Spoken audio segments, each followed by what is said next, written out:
Zero FM with the Halal Hangouts crew. We've got Altaf, who is in the Bahamas right now. If you are Yes. listening through your radio waves, you won't know what I'm talking about. But essentially, we are recording this from Zoom, and Altaf's background right now is the lovely Bahamas. How's the Bahamas, Taf? Enjoying the weather It's, out there? yeah, I mean, it's a bit of a northwesterly breeze. Uh, uh, you know, a cool 23 degrees Celsius, and the waves are looking good. The waves are looking good, yeah? Well, guys, we have a really exciting show for you today. We're going to be talking about all the latest news which you've read in the media, and it's been plastered everywhere around the GameStop fiasco. And we're going to be talking from the basics, what is investing, the definition, I guess, of the stock market, to give you guys, I guess, a 101 guide to the stock market. Then we're going to talk about what happened with GameStop.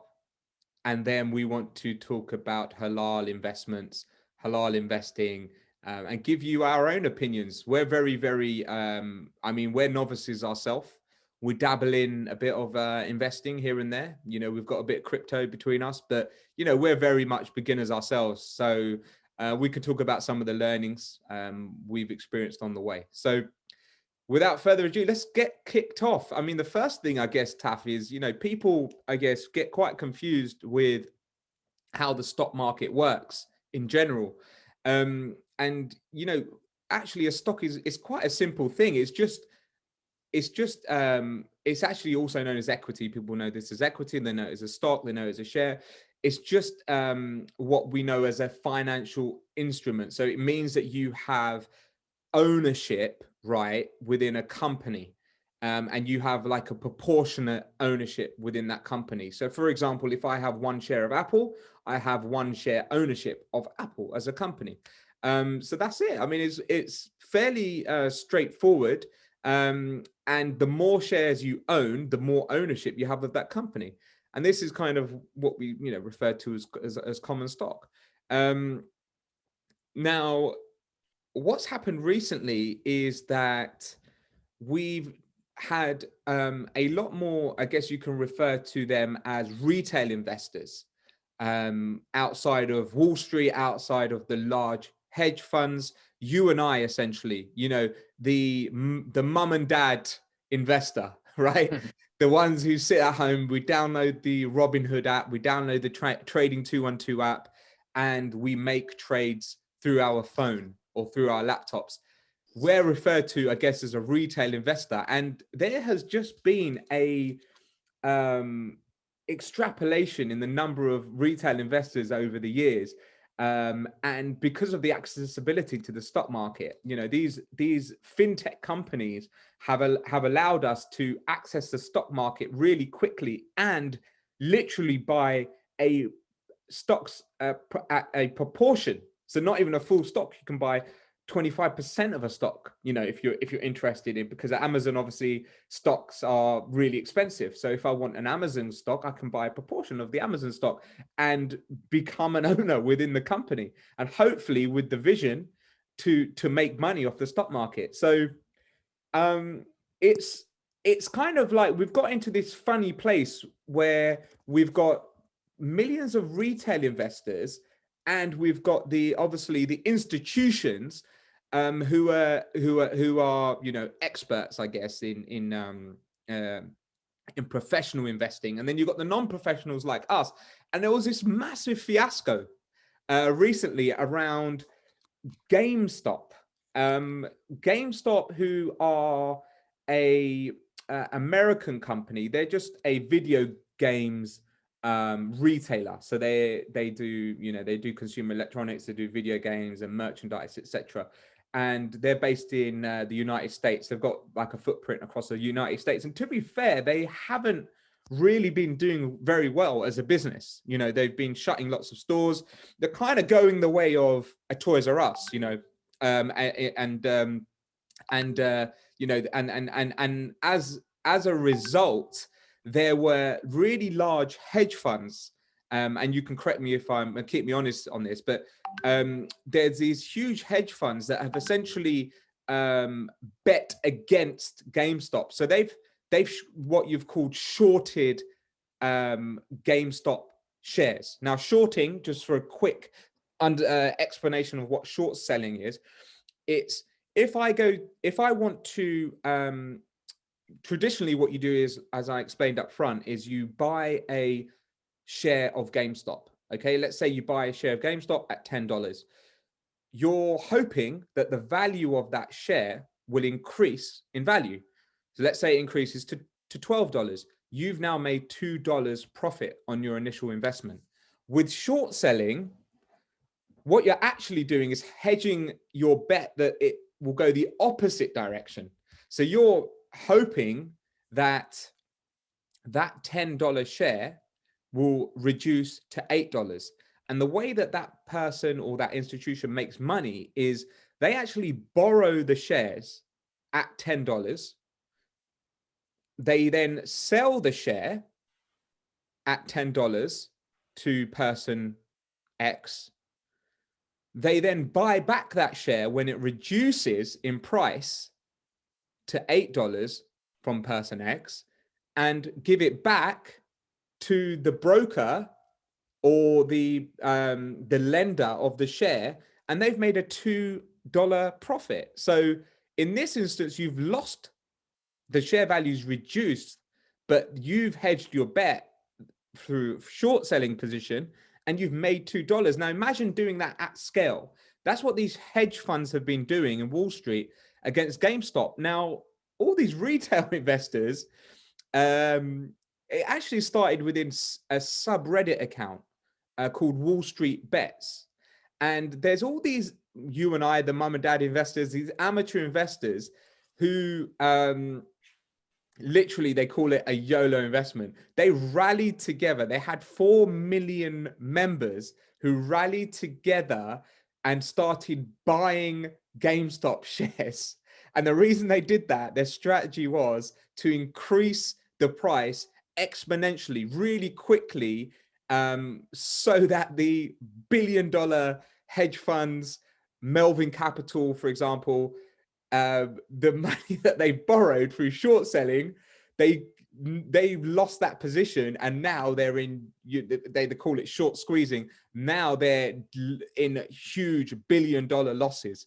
So it's kind of like rising up against the establishment. These amateur investors have rose up against the establishment, and and these hedge funds have lost so much money. Now that's a very, very quick explanation of what's happening, an oversimplified one probably. But Taf, what do you think about that? I mean, what's your position on this? Yeah, it's a very, very it's a happy story. It gives you a warm, fuzzy feeling, because you can imagine like Evil Corp coming along and basically just eyeing up GameStop and saying, "Oh yeah, we're gonna basically just gonna make loads of money at you. We're gonna just tear you down," and we're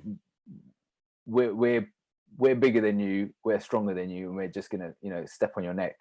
And then the little guys all banding together and say, "No, we're not gonna let you do that," and completely just flipping the script, and Evil Corp collapses, hopefully. I don't know, but that kind of story, it's almost like a film. They're going to make a film out of this. There's a film called The Big Short, based on the 2008 housing crisis in America, the financial meltdown, where shorting was happening on mortgages, and this will probably be more entertaining because it's a decentralized investment consortium, you can call it that. Like, these people they're not trading. And some people, in the subreddit accounts, they were doing this out of principle. It wasn't, they don't care about GameStop. What they care about is, these big corporates bullying people and bullying companies, because, GameStop is a real company. There's real people that work there. There's working class people that work there that, they're trying to make a living. And by doing this, you could literally bring that company down and make it implode.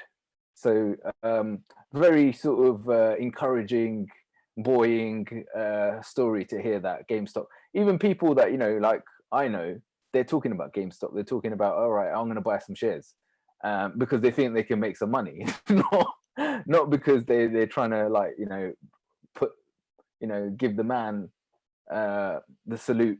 No, they're trying to make money. And that's because, like, everyone's talking about it, right? All the financial papers, all of the newspapers, everyone, it's everywhere. And that's pushing up sort of investment, because when people hear something, I mean, recently, you know, Elon Musk tweeted that you shouldn't use WhatsApp anymore. You should use Signal. And then everyone started buying Signal shares, and the Signal share price went through the roof. And it's just that sort of people who throw money at things without thinking, or just follow the trends, or, you know, the hype.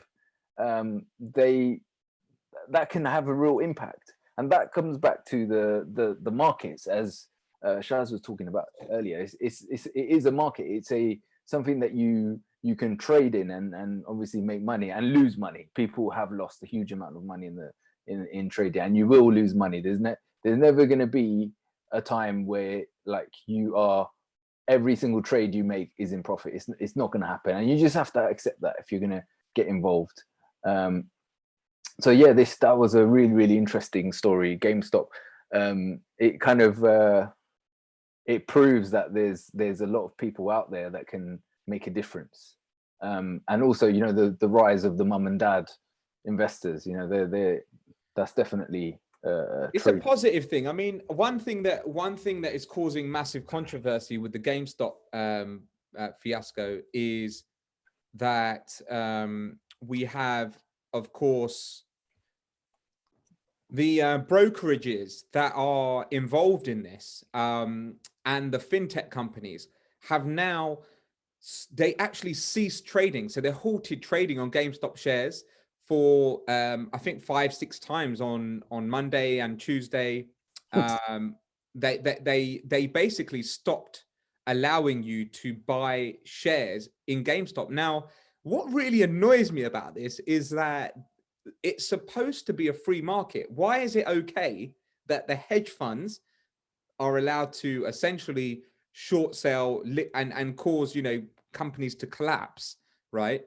And the retail investors are told, okay, because you're artificially, or you're collectively inflating the price of GameStop shares, that's not allowed. But what is the difference? You know, this happens all the time within hedge funds, and that kind of is infuriating, that they have stopped allowing you to take positions within GameStop.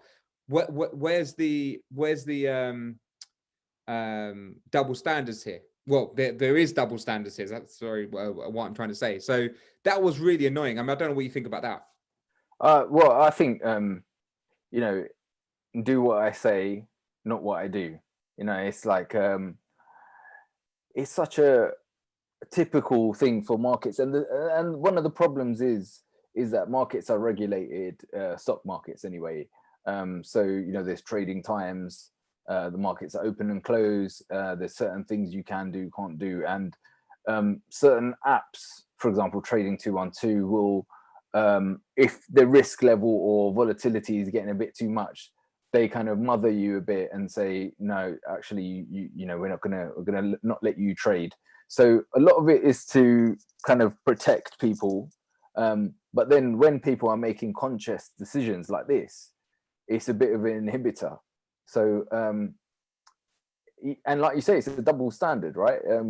If someone says consciously, I want to drive my car into a ditch because I want to, you know, it's my car. I mean, if it's your land, your car, you should be allowed to drive the car into a ditch. You know, you can't to stop people. You can't stop people doing what they want to do, and that's what infuriates, I suppose, you and everyone, right? It's my money. I want to do it. I want to invest it. Why can't I invest it? That's I think the argument is it has nothing to do with protecting the user or protecting the investor. It's all to do with the corporations, the institutions basically muscling their positions and protecting their capital. It's obvious, you know, it's happened plenty of times.